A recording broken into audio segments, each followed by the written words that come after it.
What is up, YouTube? You guys are seeing this on Monday, July 15th, but I'm actually filming this on Sunday. So today is going to be kind of a sit-down style video. I want to cover a topic that I am super excited about. I think that you guys will really benefit from. So one thing that I've been getting in my messages, emails a lot lately is people sending me, because whenever I tell you guys to like reach out to me for help, I make sure that you guys explain what you are doing. And a lot of times I will get, well, I'm already doing A, B, and C, but I'm still not seeing progress. So I wanted to make a video on my top 5 tips of what you should be implementing to get the best results in the weight room that you might be overlooking, or maybe you think that you're doing it, but you're not really paying close enough attention to it. So hopefully this video is super helpful. Be sure to give it a thumbs up and subscribe to my channel below if you do enjoy it. And let me know what you guys think about this style of video. Like I said, I'm trying to do one full day of eating a week and one other video. Last week's was a recipe, 3 fun and easy meal prep recipes. That's what I posted last Monday, so if you missed that, go check it out. So this week, I thought I would do more of an informative sit-down video. So we're gonna go through 5 tips that I personally think are very, very important for seeing progress in the weight room. And yeah, let's get started. So number 1 tip is going to be progressive overloading. I'm sure that you guys hear this term a lot, that you need to be progressive overloading in the gym to see true progress, for your body to progress. But what does that really mean? So progressive overloading is exactly what it sounds like. Progressively overloading your body more and more each week or each day. You can look at it in different cycles. You can look at it in like week cycles, day cycles, 4-week cycles, but over time, progressively getting better in some way. So I think what a lot of people think when they hear this is, well, I cannot literally do more than I'm doing weight-wise. And so I'm just gonna stick with where I am and hope that I progress. But really, with progressive overloading, you can progressive overload in so many ways. Obviously, going up in weight is one form of progressive overloading, but there's also the amount of sets that you're doing, the amount of reps within those sets that you're doing. So if last week you got, let's say, 135 on squats for 4 reps, maybe this week hitting 6 reps, and so on, or doing one more set with that same amount of reps. Things like that are all progressive overloading. Also, adding in some new training techniques can be progressive overloading. So for example, if you have been doing lying hamstring curls, just basic up and down for the past 4 months, maybe try throwing in an intensity technique such as a drop set or pause sets, or like going super, super slow the whole movement. Things that your body aren't used to that are going to challenge you a little bit more is also a form of progressive overloading. So whenever you hear like total volume, that is sets times reps times weight. And so really just increasing volume over time in different ways, and also increasing intensity over time in different ways.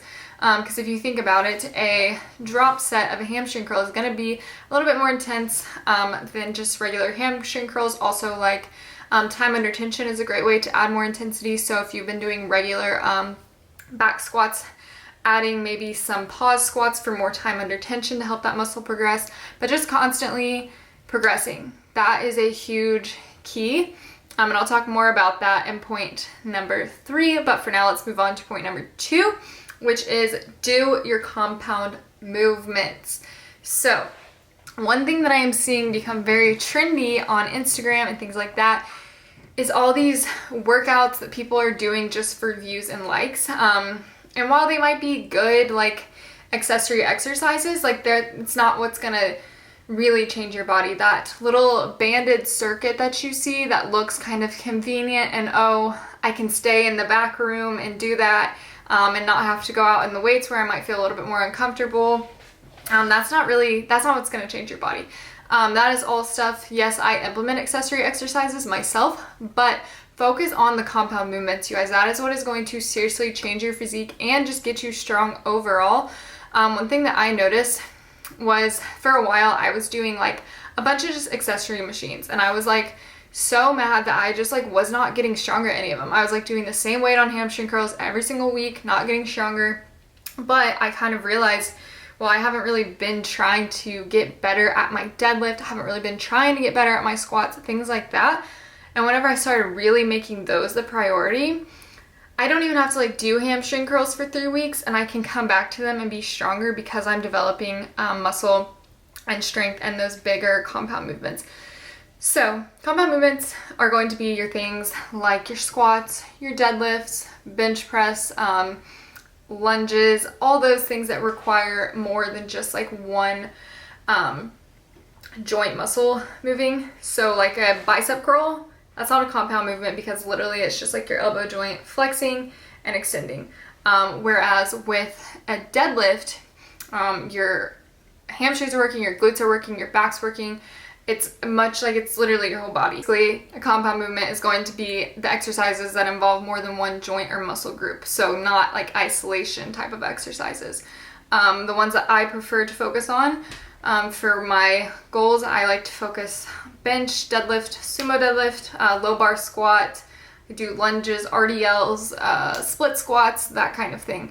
And then I will start with those movements, usually at the beginning of my workouts, the bigger compound movements, and then towards the end of my workout, I will throw in more isolated kind of accessory movements. So that's going to be like your machine work, your abductors, your adductors, hamstring curls, leg extensions, calf raises, things like that, that are more single joint, single muscle movements that are so good to strengthen those little accessory lifts. But the compound movements should be your main focus. I have definitely seen the most body changes or physique changes when I focus on progressing my compound movements and then just using those accessory lifts for what they are, accessory lifts, and not really focusing on those and making my whole workout just about feeling the burn in my hamstring curls kind of thing. And I know it can seem, because with isolation movements, yes, you're going to feel that burn in that specific spot a lot more most of the time, but in reality, you're going to get a lot more for your buck, or a lot more bang for your buck in those compound movements, because also you have to keep in mind compound movements burn so many more calories to do than just those isolation movements. So compound movements, obviously, since they use bigger muscle groups and more muscle groups, they're going to burn more calories in general. So that's number 2, focus on the compound movements. Don't think that you don't need to try to get stronger at those because they're like for guys or anything, because they're not. That is definitely making those the priority of my workouts, and then forming the accessory stuff around them has totally changed like my progress in my physique. Number 3 is have a plan. So this kind of goes back to progressive overloading. It's going to be really hard to progressive overload if you don't have a plan. So this could either be if you know how to program yourself, programming for yourself, or having a coach do it, or paying somebody to write you a program, signing up for something that is well programmed. I'm actually about to have a fun option for you guys that if you are interested in being like my one-on-one client, obviously please reach out. I still have spots open, but I am also about to, I'm working on a kind of subscription thing where there will be workouts every 2 weeks that are based on like progressive overloading principles. So I'm super excited about that. But besides that point, have a plan. Like, I know a lot of people say to just, oh, it's fine to just go in the gym and like do kind of what you're feeling that day. And in my opinion, like, you're not going to see the best progress doing that. And that's not to say that if you're ever super burnt out from your plan and you literally just want to go in one day and just do what feels good, like, that is totally fine. Please do that. I do that. And then also, if you have a program, like I have a program, and some days I have to auto-regulate a little bit. So if I'm just feeling super not strong that day, not feeling the lift, I might auto-regulate it a little bit and not do as much weight as it was planned in the programming. But for the most part, I do try to keep up with progressive overloading, things like that. But if you never have a plan and you're always just going in, you might be working out and getting in a good workout, but you're probably not actually pushing your body to progress that much, because you're not progressive overloading over time if you haven't really planned it out for it to be that way, if that makes sense. So I personally like to stick to the same workouts for like 4 to 6 weeks so that I can really progress on the workouts that I'm doing before moving on to new ones. That way I know that I'm actually progressive overloading and getting better and pushing my body to change. So that plan can be something like an 8-week program. It can be the same workouts that you do for 4 weeks in a row and get as good as you can at them, add weight each week with them, and then kind of switch up your split. But yeah, have a plan. Like I said, that doesn't mean that you can never go in the gym and just have a fun day. But seriously, if you want to get serious about getting results with weightlifting, have a plan, progressive overload, and follow that plan. Number 4 is going to be focus on form first.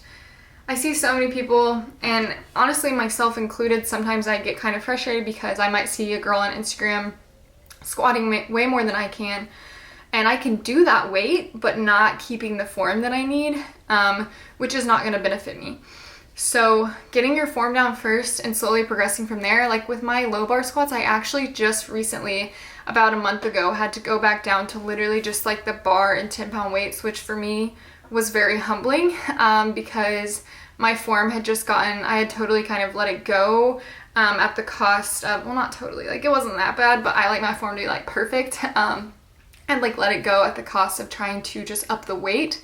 And really what I needed to be focusing on was keeping that same perfect form while increasing weight, because that's a true progression. If you're letting your form go and adding weight, you're really not progressing that much at it, because with proper form, you're going to target the proper muscle groups, you're going to prevent injury, you're not going to compensate with other muscles that you aren't supposed to be working in that movement, things like that. So please prioritize your form, even if it's something where you kind of have to check your ego and be like, well, shoot, I've worked all the way up to finally having 45-pound plates on my deadlift, but I noticed that in this video that this guy was talking about, I'm definitely doing that part wrong. Just drop your weight and work back up. That's how you're truly going to progress.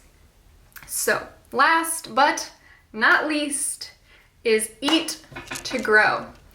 This is something that I definitely struggled with for like a good 5 years of my life, but it's one of the biggest things that has probably changed my physique. You guys, food is truly fuel. First of all, whenever your body is not in a caloric surplus, it's not going to be able to like build new muscle. Now obviously this is kind of dependent on the scenario. If you're a brand new beginner to weightlifting, your body can actually like lose body fat, build muscle at the same time. But if you've been like training for a long time, you need to eat to grow. If you want to put on more muscle, you need to eat. Your body needs those calories to build more muscle. And second of all, just regarding like food is fuel, I know that you hear that term all the time, but it truly, like, food is fuel. Like, the carbs that we eat are our body's preferred energy source, especially during like lifting. So if you're not giving your body the fuel it needs, it's not going to perform at its best. You're not going to be able to progress as much. Therefore, you're not going to get as good of results. Whenever I used to eat like 1,200 calories a day, I mean, I would like kill myself in the gym and I was not seeing any progress. I mean, yeah, they were hard workouts. I felt good about myself after and whatever, but whenever I look at it, like over time, I was not like progressing at all. And when I finally started eating for my performance, eating for fuel, it totally changed everything. I actually started to notice new muscle coming. I was recovering so much better from my workouts. If you're not fueling yourself properly, not only is your performance going to suffer, your recovery is going to suffer. And both of those two are a huge factor in actually making progress. So don't feel like you always have to be dieting. Obviously, there's a time and a place when we all are going to want to maybe go through a fat loss phase. I just kind of finished mine up right now. I'm kind of adding in food, trying to maintain where I am for a little bit because I've done like 3 bulk cut cycles in a row, so I kind of just want to chill for a little bit. But like, don't feel like you always need to be dieting, because if you're truly trying to change your physique, always dieting is like not helpful at all. Like, your body needs that food. It needs it to perform. It needs to get stronger. It needs it to build new muscle, to recover from your training, all that stuff. So food is seriously like, eat to grow, not eat to like get fat, eat to grow in a good way. And honestly, if you are a more advanced lifter, sometimes you might have to go through stages where maybe you do put on a little bit more body fat than you're perfectly comfortable with to grow that muscle. That doesn't mean that you can't maybe go through a small little fat loss phase afterwards. because it's all a process and it's all part of it. And yeah, so those are my top 5 tips. Regarding the eat to grow though, like, a lot of people think that they're eating in a caloric surplus, but they're really not at all. Like, just because the calorie amount sounds high to you, like higher than that 1200 magic number that somehow got brought about, it might not really be a surplus for you. Like for me, I used to think that like 1800 calories was so much, and oh my gosh, like that is definitely a surplus for me. But now, no, like I can maintain on probably like 1900, 2000, 2100 calories. But for me to actually put on some decent muscle now, I gotta go like up to more like 2400 and higher. So don't be scared of food. Like honestly, when I'm eating that much, I feel so freaking good in the gym. I make so much progress, strength wise and that kind of thing. So food is your friend. Don't be scared of it. Anyways, so overview, my 5 tips. Progressive overload, constantly be trying to get better in some way, whether it be weights, reps, sets, intensity techniques. Compound movements. Focus on your compound movements, squats, deadlifts, bench, all that good stuff. Put those at the forefront of your workout and focus on those the most, and then add in those accessory lifts around them. Your workout does not have to be an hour and a half or 2 hours long for it to be a good workout. I promise you, come do a workout with me with just compound lifts and you will still leave dying. Number 3, have a plan. So set a plan to where you are progressive overloading. Don't just go in the gym every day and kind of do whatever. Get really good at the exercises that you're doing for a couple of weeks. Make sure that you're progressing at them and then switch it up. Number 4, form first. Even if you have to check your ego, drop your weight again. Focus on form, get that mind-muscle connection that you need, and then progress from there. And number 5, eat to grow. Don't be scared of food. It is your friend. You need it to grow, to perform well, to recover well. And yeah, so that is going to be it for this video. Sorry if it was a little bit long-winded. I tend to do that in my talking videos. But give this a thumbs up. If it was helpful, comment below. Let me know what you think. Let me know other topics that you would like me to talk about. But hopefully that one helped you guys out. So yeah, be sure to subscribe. I really do hope that you guys enjoyed this video. I hope that I didn't talk too much, and I hope it was truly helpful. So that's going to be it for me today. Hope that you guys are having an awesome Monday, and I will see you in the next one. Bye.